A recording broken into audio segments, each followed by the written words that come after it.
नमस्कार आप सभी को। आज एक मोस्ट इम्पॉर्टेंट टॉपिक डिस्कस करने वाले हैं, that is homogeneous function. So with the help of this homogeneous function we need to solve various questions. So सबसे पहले एक बार इसको रिकॉल कर लेते हैं so that the things will be clear to you. So now the first thing is to focus on the definition. See definition मैं इसलिए यहाँ पे लिखती हूँ because there is a possibility कि आपसे डेफिनेशन पूछी जा सकती है. So that's why I am writing the definition so that you can revise, recall, or if you have not learned, you can learn all these things, correct? So basically, in a homogeneous function, like कोई भी एक function homogeneous function तब कहलाता है of degree n का in the variables of x and y if आप उस particular function को या तो x raise to the power n phi x by y की टर्म्स में एक्सप्रेस कर दो, या फिर उस गिवन फंक्शन को आप एक्सप्रेस कर दो as y raised to the power n phi x by y. Either of the two forms is applicable to make your given function as a homogeneous function. ठीक है. अब कुछ लोग कंफ्यूज हो जाते हैं कि कैसे करेंगे, क्या होगा. तो एक बहुत सिंपलेस्ट वे है आपको पता लगाने की कि कोई भी एक फंक्शन होमोजीनियस फंक्शन है या नहीं है. So for that we are going to follow this alternative test to check your given function is a homogeneous function or not. So here for that case आपको क्या करना है, आपके पास जो भी given function होगा ऑब्वियस सी बात है वो x और y दो वेरिएबल्स पे डिपेंड होगा, करेक्ट. तो आपको अपने x को रिप्लेस करना है tx के साथ और y को रिप्लेस करना है टी वाई के साथ उस गिवन फंक्शन में जिसको आपको चेक करना है कि होमोजीनियस है या नहीं. देन आपको ये चीज़ चेक करनी है कि ये क्वांटिटी जब आप अपने गिवन फंक्शन में सब्स्टिट्यूट कर रहे हो तो आपको कुछ इस टाइप का अटेन हो रहा है, नहीं हो रहा है. दैट मीन्स टी बाहर आ जाए, उसकी पावर कोई भी है, that N can be any degree, doesn't matter, लेकिन पीछे की तरफ आपका गिवन फंक्शन अटेन हो जाना चाहिए. So this is the best criteria to check that your given function is a homogeneous function, right? Now moving on to the next thing. Now your most important topic which will definitely come in your exam, that is Euler's theorem on homogeneous function. सबसे पहले definition याद कर लेना because definition भी direct पूछी जाती है. फिर मैं स्टेप्स पे आती हूँ, right. So according to the statement, if u is a homogeneous function of degree n in x and y, then x del u by del x plus y del u by del y is equals to nu. That means अगर आपको Euler's theorem पे काम करना है तो आपका given function का homogeneous होना बहुत ज़रूरी है. वही यहाँ पे लिखा हुआ है अगर u आपका एक होमोजीनियस फंक्शन है, दैट मीन्स वो उस ऑल्टरनेटिव टेस्ट को सेटिस्फाई करके आपको एक n दे रहा है इन x एंड y, तो आप कह सकते हो कि x del u by del x plus y del u by del y किसके बराबर होगा, एन यू के बराबर होगा. So this thing is being applicable only when your given function u is a homogeneous function. अब question को attempt कैसे करना है, that is very important thing. आपको जो भी गिवन फंक्शन होगा, अगर आपको बोला है कि उसमें ऑयलर्स थ्योरम और होमोजीनियस फंक्शन पता करो, तो आपको सबसे पहले गिवन फंक्शन लेना है, उसको होमोजीनियस चेक करना है और इस कंडीशन को सेटिस्फाई कराते हुए आपको n पता लग जाएगा. And finally since this is a Euler's theorem, आपको x del u by del x plus y del u by del y equals to whatever n will be attained here, यहाँ put कर देना है और u लिख देना है because आपका u एक फंक्शन है, that's why.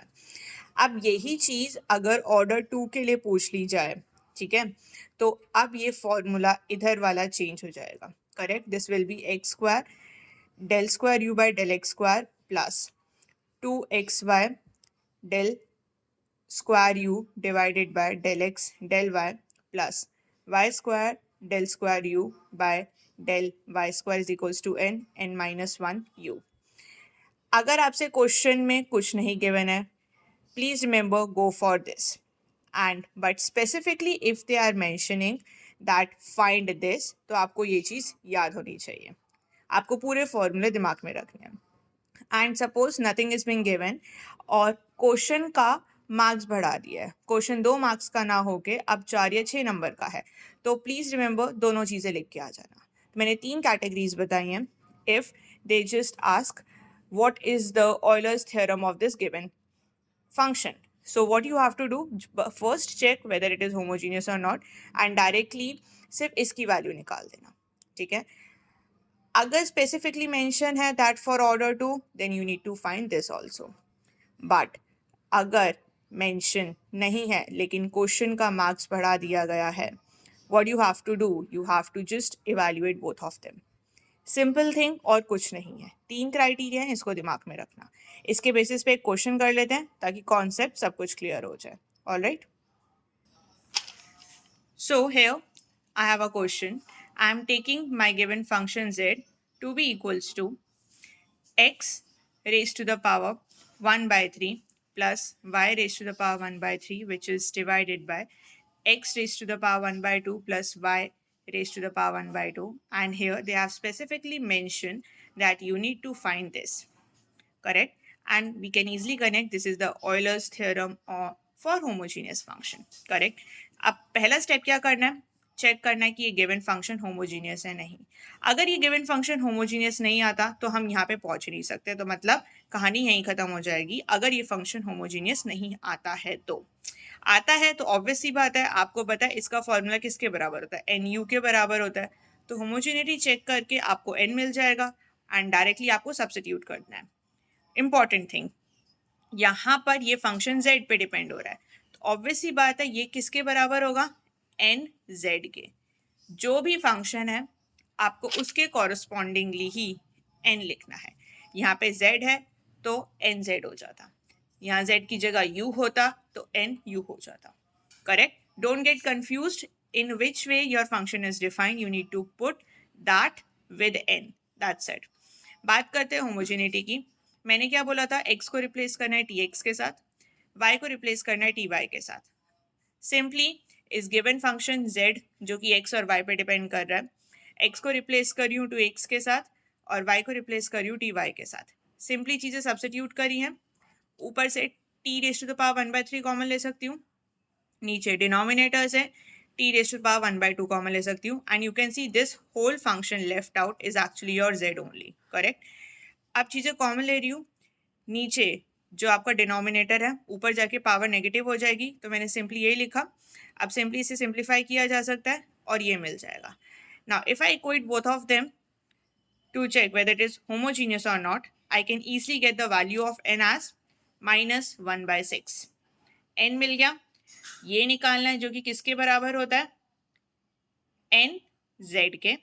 Simply n substitute करना है, you'll get the answer. That's it. Let's move on and check the answer of it. So simply just the n is this, I have substituted the value and I'll get the answer as this. And for your convenience, I have also solved the next part, which is actually not asked, but for your convenience, I have solved. So if this is being asked to you, your answer will be equals to n -1 u. So on the same note, you have already evaluated n. What you have to do, you have to substitute the value of n over here. Just simplify it and you'll get the answer corresponding to this equation, which is equals to 7 divided by 36z. Why z? Because your given function is being defined, z is equals to something, right? So that's why we are substituting z over here. I think that this is clear to you. So thank you so much. इसका एक छोटा सा part और बचा हुआ है, वो next video में अभी अपलोड करती हूँ. So do practice, continue practice and do your well in your exam.